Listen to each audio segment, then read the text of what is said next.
Hello everyone, আজকের ক্লাসে আমরা দেখব যে শপিফাই দিয়ে যখন আমরা একটা ওয়েবসাইট তৈরি করি, যেহেতু এটা সিএমএস বেসড, সো এখানে সব কিছুই থাকবে ড্র্যাগ অ্যান্ড ড্রপ। অর্থাৎ ওয়েবসাইট তৈরি করার জন্য যে কোনো একটা বিল্ডার থাকবে, ওই বিল্ডার দিয়ে আপনাদেরকে শপিফাই তো ই কমার্স ওয়েবসাইটটা তৈরি করতে হবে।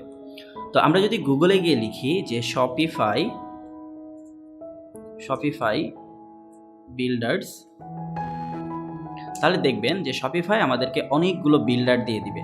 তো আমি এখানে এসে shopify.com এবং ওয়েবসাইটের যে বিল্ডারগুলো আছে সেই বিল্ডারগুলো দেখতে চাই।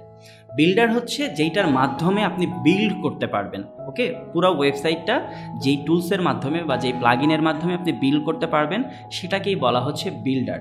যেমন এখানে দেখেন বাম পাশে অপশনসগুলো থাকবে, আপনি জাস্ট এগুলোকে ড্র্যাগ করে ডান পাশে ছেড়ে দিবেন। তাহলে কি এটা একটা বিল্ডার, যে এখান থেকে আপনার যেই কাজগুলো করার প্রয়োজন সেগুলো আপনি ড্র্যাগ করে রাইট সাইডে ছেড়ে দিলে বা চুজ করলে সেটা দিয়ে কিন্তু আপনি ওয়েবসাইটটা তৈরি করতে পারছেন।